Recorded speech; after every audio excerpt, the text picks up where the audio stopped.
My name is Natalie. I'm 41 now, but folks in our quiet Midwest town of Willow Creek, Ohio, swear I could pass for 28. Long raven black hair cascading to my waist, wide hazel eyes that sparkle under the clinic lights, full lips with a natural rosy tint, and a figure that turns heads even under my crisp white coat.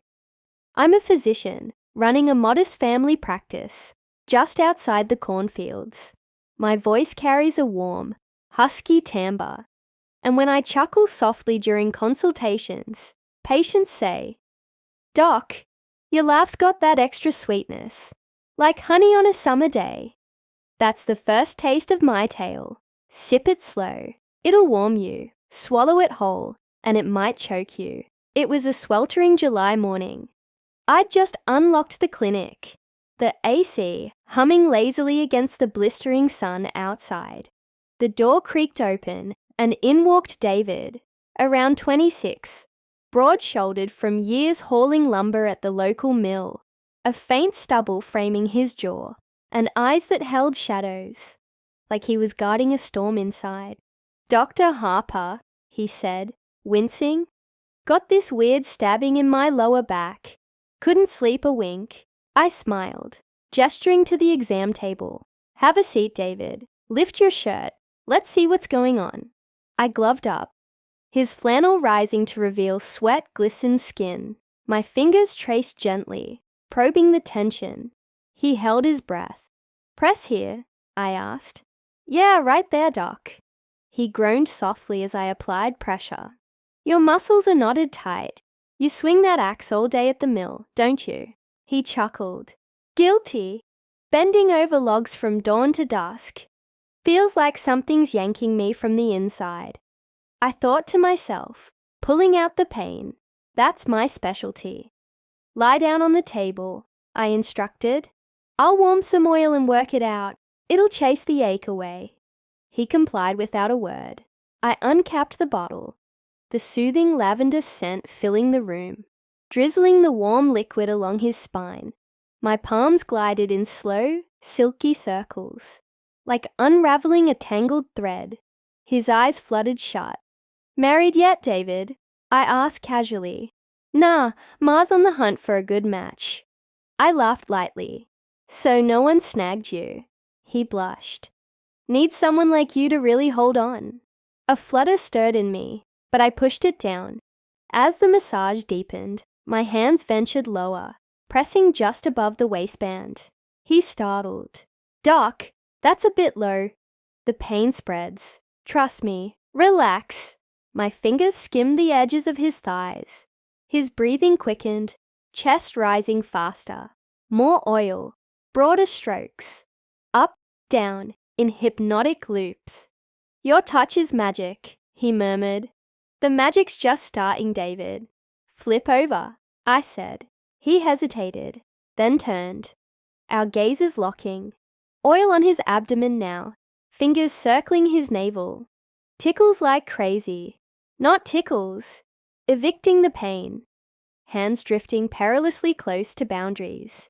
"Your nerves are all twisted. Need untangling." "Untangle it all, Doc."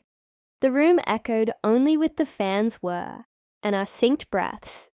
My finger brushed his belt buckle. Just a graze. He jumped. "I loosen it. It's probably pinching." He fumbled with it. Oil flowed lower, palms on inner thighs. Soft moans escaped him. "Where's the pain now?"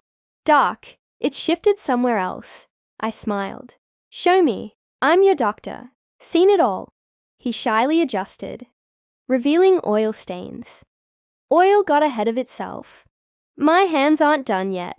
Fingers teased edges, never crossing. "These nerves are burning hot. Time to cool them." From the mini fridge, an ice pack, pressed to his thigh. He shivered. One hand ice, the other warm oil, trapped in duality. "What is this, Doc?" "Just treatment." My eyes danced with mischief. "Up for an exercise." He stood. I knelt before him, eye level with his midsection. "Spread your feet. I'll guide your hips." Gripping his waist firmly, fingers sinking in. "Bend forward." His face neared mine, breath hot on my cheek. Straighten. Then, your turn. Hold my waist. His warm, trembling hands encircled me as I bent, my blouse riding up slightly. Hands shaking? You're stunning, Doc. Beauty aids healing. Shoulders now. His hand on my shoulder blade, sliding lower. Stop. There. But it didn't. Wrong spot, David. Sorry.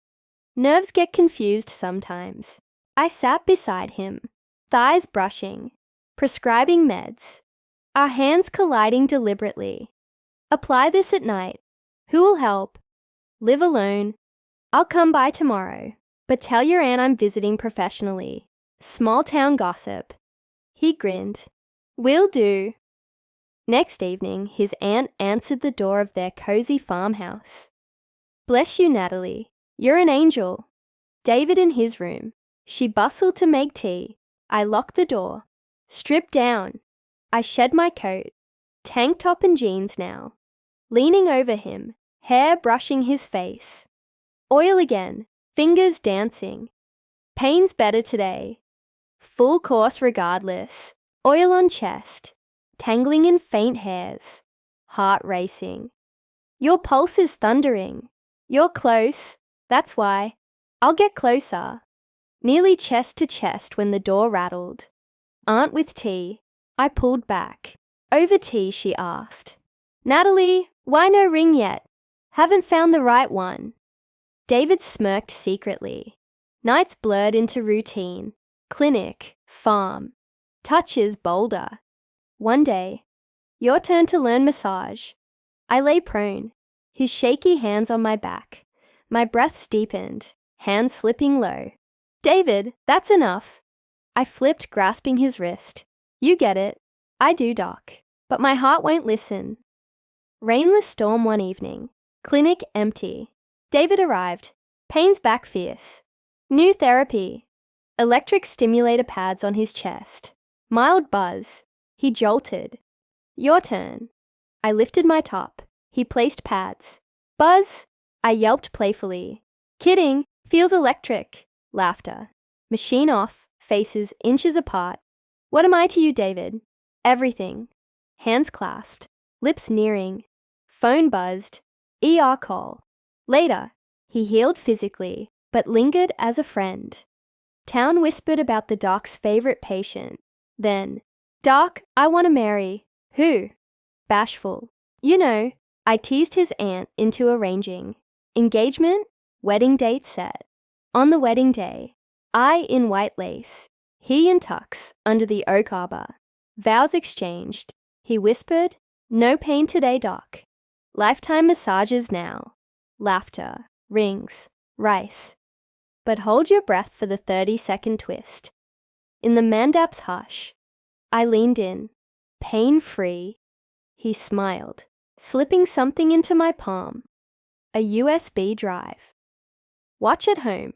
Honeymoon suite in a lakeside cabin. Laptop open, USB in. Folder, Natalie Reel, MP4. Play, screen. Me, 6 months prior, in the clinic basement, masked on the table. David, no, another man, syringe in hand. My voiceover. Operation commence. Subject, Natalie Harper. Procedure, consciousness transfer. Donor, David Mills. Recipient, clone vessel. Objective, eliminate original Natalie. Assume her life. I screamed. The video showed old me dying. New me rising with David's eyes staring back. Final line, you're Natalie now. I'm David. But real David lives in you. Nights, he awakens. Doc, my turn. Hand on belly. Something stirred. Mirror, my eyes, his. Door opened. He entered. Asleep, Doc. I smiled. Wide awake. Lunged, hands on his throat. Your turn to sleep. Forever.